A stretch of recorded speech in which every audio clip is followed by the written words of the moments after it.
You're listening to There's a Better Way, smart talk on healthcare and technology. If you're up for energizing and story-driven conversations with national healthcare leaders driving industry innovation across the country, then you are in the right place.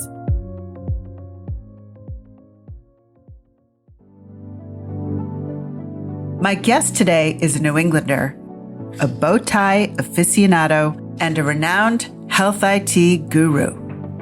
Lee Barrett is the Executive Director and CEO of the Electronic Healthcare Network Accreditation Commission, or EHNAC. Under his leadership, EHNAC prepares healthcare organizations to better prevent and protect themselves from breaches in security. As Lee says, it's not a matter of if your organization will be cyber attacked, it's a matter of when. In fact, according to a recent Fierce Healthcare article, healthcare data breaches reached an all-time high in 2021, impacting 45 million Americans. That's a sobering fact. But let's circle back to Lee's story.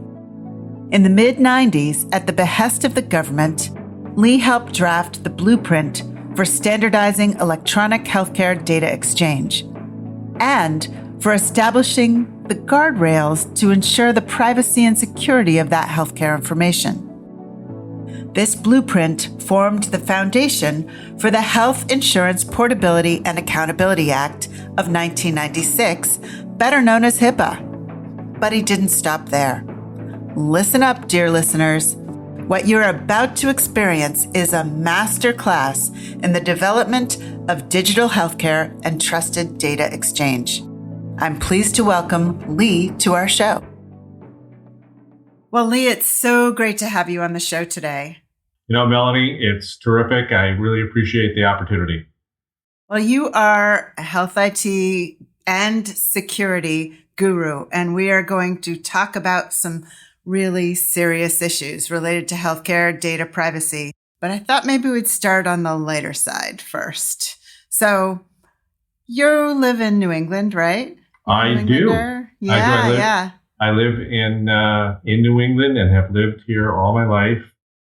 I am a true New Englander, like I think you are as well. I've had many opportunities, and I've worked for companies, in Utah and Tennessee as well. And for each one of them, I said, listen, I'm not moving. So either you're interested in having me and I will commute or not, because I don't want to move. And my family didn't want to move. And so it's all worked. That's great. No, I am absolutely a New Englander. We did move to Washington, D.C. We're loving it here, but my heart is in New England, especially at this time of year, which for all of our listeners, right now it's fall, and I am sure that it's beautiful. We love it. We love this time of year. It's gorgeous. Yes, absolutely. Yeah. The other thing that I think is just fun fact about you is that you have an affinity for bow ties. You're not wearing one right now, but where did that come from? I started wearing bow ties probably about 8 years ago. I saw a couple of people wearing bow ties, and I said, I really like that look. I'm going to try it. People were telling me, gee, that look looks great on you.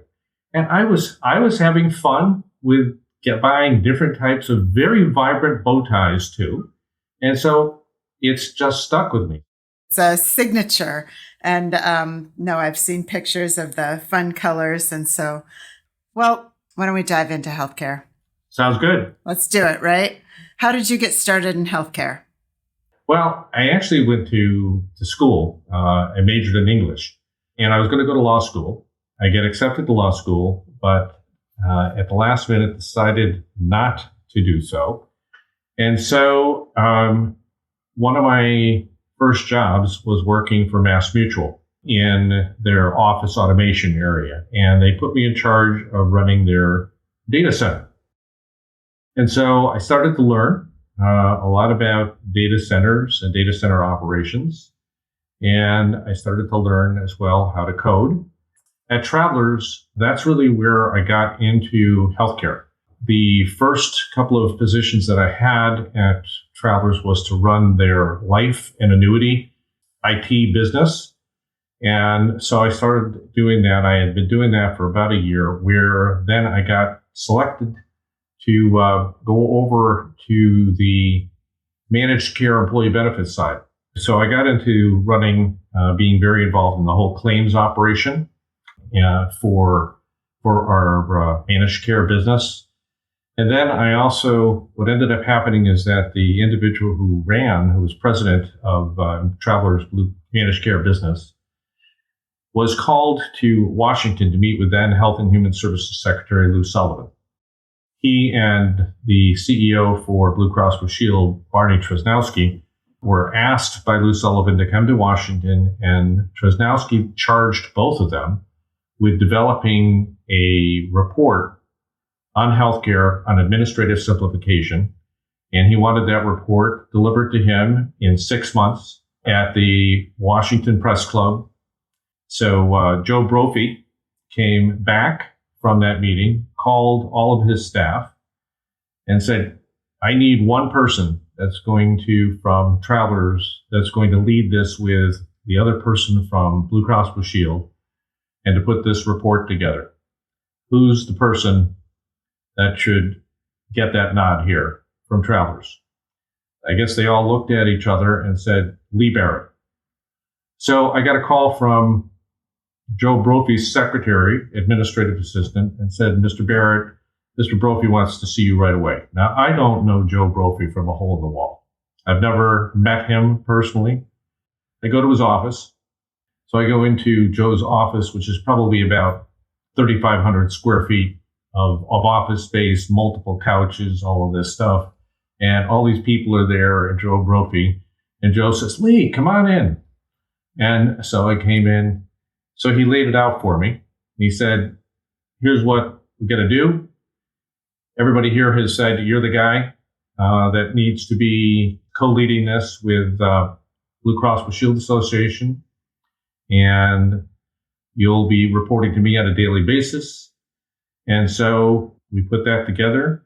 That is how WEDI, the Work Group for Electronic Data Interchange, was formed. And we put together about over 100 organizations. Both Joe Brophy and Barney Tresnowski made calls, got all of the health, not only plans, but provider organizations, major associations within healthcare involved. We had probably over 75 people that we were working with to develop that report. And we delivered that report, Melanie, within 6 months. Lou Sullivan loved it so much, he asked for another report in another 6 months as a follow-on, which we did. And that became the foundation for HIPAA. We not only founded WEDI, but it became the foundation for HIPAA in 1996. So all of that data, all of those reports, I know this is kind of a long story. That's amazing, though. This is an amazing story. And then in 91, I also started the Accredited Standards Committee, X12N. X12N is the entity that I chaired that and had a vision to create a single set of standards, EDI standards for the industry. For all of the listeners, they probably remember that back then in the 80s, the end of 80s, 91, we had over 435 different claim formats that were being used for healthcare. My vision was to create a single claim form that could be used for dental, healthcare, and health plans, as well as for providers, which was the 837. I founded the insurance subcommittee. We put together a healthcare entity underneath that, along with personal lines and other aspects of healthcare. Basically, there were 5 of us that started it to over 400 people that were actually attending. We developed all those standards. I chaired it for 8 years until all those standards were adopted under HIPAA. So, and then at that point, I retired from that job. I had accomplished my vision of creating a singular set of standards, which we're all using today. Then I turned that over, and I also, at that point, I became chair of WEDI for 2 years in 1999 and 2000. So those are some of the history aspects of kind of my background in healthcare. So then all of that makes sense then in terms of your involvement in standards. Where did the involvement in security, healthcare security, come? I always had a passion for privacy and security. From the standards days when we were working on all these transactions, even then we were all talking about privacy and security of this data. I mean, when you start to think about the fact that, okay, now we're going from a lot of these paper claims to moving the needle to electronic with EDI transactions, that was going to increase the volume of data claims and PHI that was going to be occurring and being exchanged. And so it was always a passion. I think that what ended up happening for me is Dr. Bill Braithwaite was, at that point, a senior policy advisor for Health and Human Services. Bill was attending our X12 meetings for the insurance subcommittee. Bill had been charged to really do a lot of the research to put together, and he was charged to develop the HIPAA legislation. So Bill and I became very good friends. So Bill really spent a lot of time with me on educating on privacy, breaches, the aspect that here we are going to be exponentially increasing data exchange, and the whole issue around what that vulnerability was going to be to the healthcare industry. So I would tell you that Bill really was a major influencer for me. And then I worked with Bill as Bill was developing the HIPAA legislation. Bill was really the author at HHS. And then Bill actually asked me, along with one other person, he asked us to be going around and increasing awareness in the industry. Now, I can't tell you that we were met with open arms in 96, 97. As more and more people started to understand, as we focused on kind of the risks of data breaches, the risks of data being compromised in some way, people started to understand better and started to become a lot more aware of the risks and the issues and the dangers.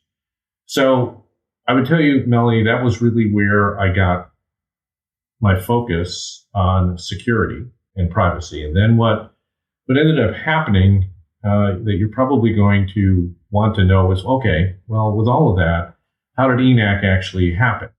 Actually, 93 to 95, it was the Association for Electronic Healthcare Transactions, AFEC, which was at that time the Healthcare Clearinghouse Association. So all of the clearinghouses, and at that point, there were probably well over 100 organizations that were clearinghouses. What was happening during that time as well is the Clintons, there was concern that Hillary Clinton was focused on creating a lot of changes within the healthcare system. One of the things that was being talked about was potentially regulating the clearinghouses. So the clearinghouses got very concerned because they didn't want to be regulated. So they started developing their own accreditation program. So they spent about a year doing that with their members. And then I got recruited. And so he said, listen, hey, we really want to do this. We want to spin this off as a 501c6 nonprofit. We can't run it. It needs to be very objective.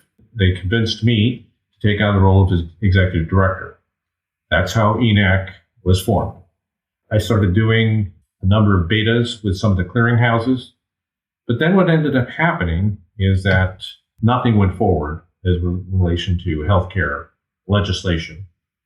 And so it wasn't until about 4 years later that the states of New Jersey and Maryland put in state legislation and regulation that required any health plan in those states that used a clearinghouse, that clearinghouse had to be EHNAC accredited.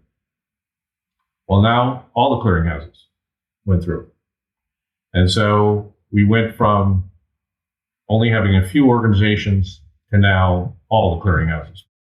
So Really, you're telling the story of the digitization of healthcare and how standards came to be, how the security around, well, basically HIPAA came to be, and then this whole progression towards accreditation and certification, which is so important to me. At SureScripts, we are EHNAC certified and very proud of that. So first of all, EHNAC, it now stands for the Electronic Healthcare Network Accreditation Commission. Why is certification important today? I think the big aspect that has happened, which is really somewhat transformative, is that back in January 2021, Public Law 116-321 was passed. What that legislation did was to put in place and to recognize that organizations like EHNAC and HITrust, NIST, National Institute for Standards and Technology, are the recognized security frameworks that the industry should be adopting. And in doing so if you kind of step back, a lot of organizations that have breaches today, they would not only go through the impact of the financial impact of loss of business and revenue because of a breach, but they went through the loss of reputation and credibility as a result. Very, very substantive costs to these organizations in the millions for each one of these occurring. Now, so organizations would go through all of that. And then what would happen is the Office for Civil Rights would also come then knocking on their door saying, hey, we've seen that you had this major breach. We believe you got a real issue here, and we're going to investigate you. So they would then investigate those organizations and fine them very hefty penalties and fines on top of everything that they went through. So what this legislation did was then now put in place, if you use a recognized security practice like an EHNAC into our accreditation and our trust frameworks, if you go through a third-party entity, then what's going to happen if you have a breach or a cyber attack in the future, we go in and we do an investigation. We will either not levy any fines and penalties, or if we do, it will be substantively less than we would have otherwise. That type of teeth and that type of endorsement, again, goes back to kind of the value proposition to organizations to go through a third-party accreditation or certification. And it also provides what I would call a framework in an attitude within an organization, at a cultural level, to have good cyber hygiene. It's not the fact that organizations are going to be able to prevent a cyber attack, because they're not. Cyber attack is going to happen. And in fact, organizations are attacked daily by the hundreds. But it's not a matter of if, it's when.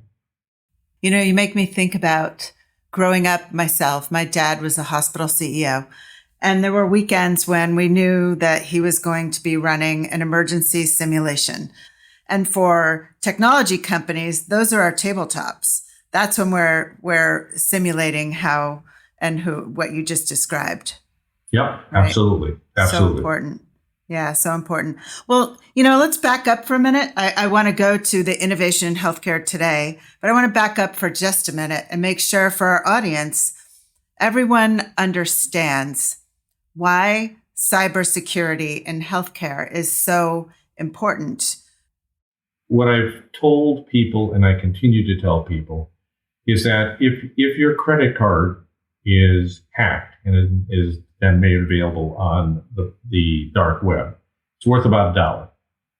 Your electronic health record, however, is worth about $800. And well, the reason it's worth so much is that bad actors will take your electronic health record and they can do all kinds of fraudulent claims against it. Drugs, fraudulent claims, durable medical equipment, you name it, for up to a year before CMS has the technology, fraud technology, where they'll find out that somebody has done that, or who that bad actor is. So these bad actors know that. So think about the millions that they can rack up against a particular individual during a year. I hear from individual solo practitioners all the time, "Oh, Lee, I don't have to worry about being attacked. Nobody's going to attack my practice. What do they? I only got a couple thousand records." I said, "You're absolutely prime. Here's why. As far as bad actors are concerned, they know they can probably easily infiltrate your practice, get a couple thousand records, and think about it. A couple thousand records times $800, that's pretty quick money. But look what happens when you find out, or it's found out, that your patient's data has been breached. Are your patients going to feel comfortable coming to you? Do you think it's going to have any impact there? And two, if anything over 500 records has to be reported to the Office for Civil Rights, goes on the wall of shame for OCR, and you have to report it to the media. And so when you see the article on your practice in the media, what kind of impact do you think that's going to have for patients? Well, they turn white. And so what I try to do is raise the bar. Healthcare is the number one industry for cyber attacks. Makes what you're doing and those of us working with organizations like yours even more important. Absolutely. Right. Absolutely. All right. So there's a lot of innovation going on in healthcare technology today. So as new organizations enter healthcare and new uses for data really explode, what are the repercussions if organizations don't pursue accreditations or certifications, and what are the benefits? I think today what has occurred is that whether it's consumers or whether or not it's other organizations, whether it's SureScripts or many of our listeners, you have organizations that are performing work on your behalf. I hear organizations, some major health plans, for example, numbers are like 2,000 vendors who perform services on their behalf. So think about it.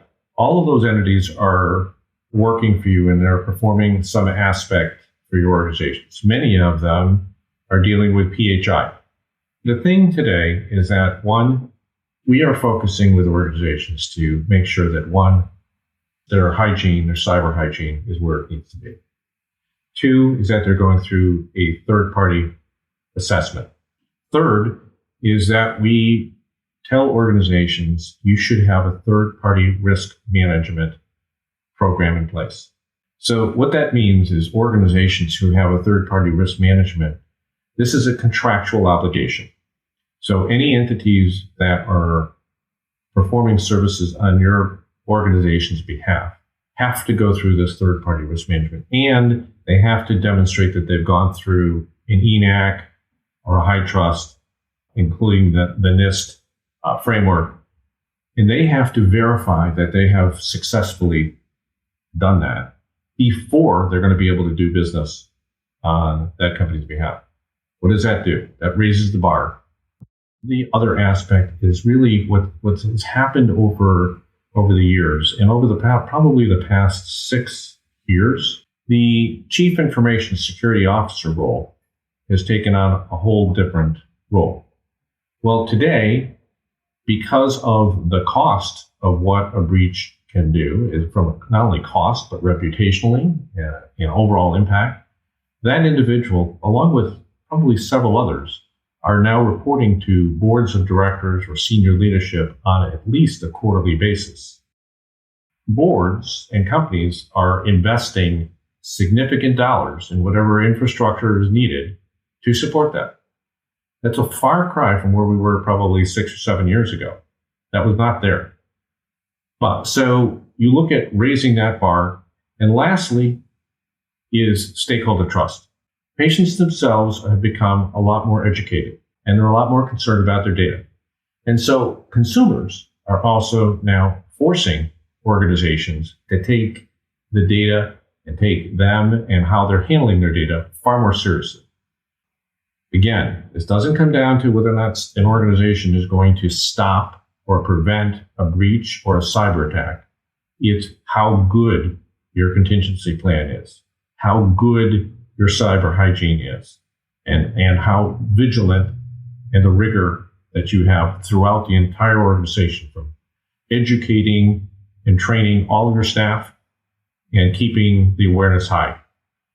All right. That makes a lot of sense. And I, of course, having been in healthcare IT for many years, have gone through that education many, many times and witnessed the evolution of the role of the CISO, which you just talked about.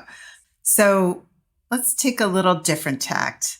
I love to ask this question of guests on the podcast. I'm fascinated. You're fascinated with security. I'm fascinated with inspiration and how people get inspired, whether it be taking a walk in the morning or filling your head with lots of information from different places and kind of letting it sift through. How do you get inspired? I get inspired in a number of ways.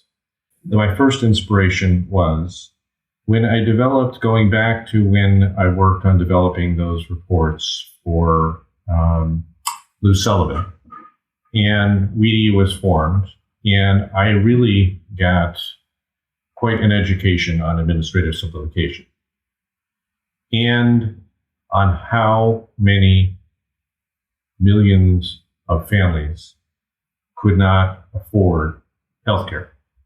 When I then started X12N and to develop these transactions, and we knew, based upon all of the work that we did, the significant cost savings that could accrue with implementation.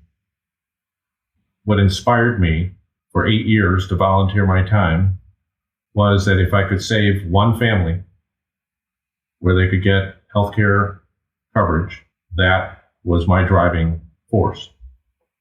So that was my inspiration then. My inspiration today, by trying to help organizations and raising awareness about breaches, cyber attacks, what people can do, working with organizations and raising the bar with organizations to try to help them to be in a far better position so they mitigate their overall exposure. I guess lastly, my final inspiration that inspires me today is I have been working for over 6+ years on interoperability. I believe so much in it. The story that I use very quickly to show my passion and what inspires me is, if you look today, if Lee, who travels, and I was in California and I got rolled into an emergency room unconscious, that attending physician would do everything possible to make me comfortable. But without my electronic health record, they really can't do much beyond that. So mortality goes up. Interoperability in the next 3 years, take that same scenario where Lee gets rolled into an emergency room. Somebody gets my wallet out of my pocket, keys in my driver's license number into their electronic health record system.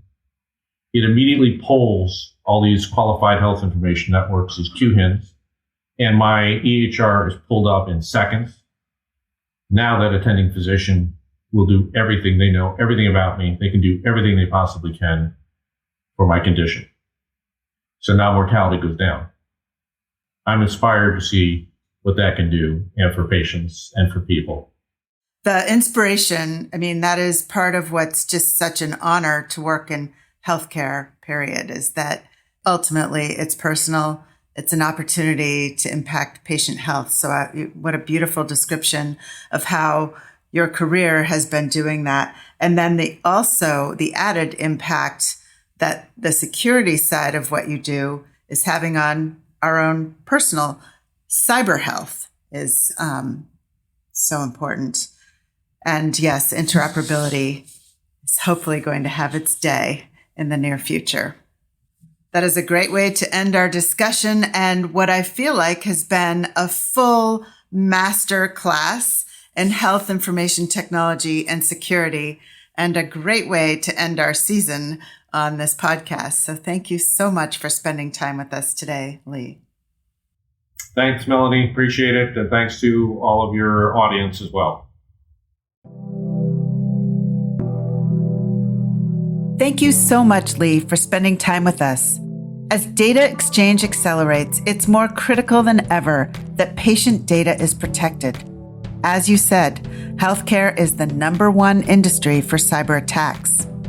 On the bright side, it's inspiring to see you use your passion for privacy and security to protect this very hot commodity, patient data. It's also inspiring that your critical work began with a simple wish to help make healthcare more affordable through greater administrative efficiencies. Your work has had tangible impact. Thank you, Lee. It's an exciting time to be in the industry.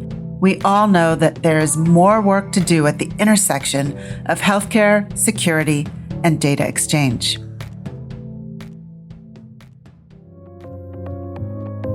Thank you for listening in today.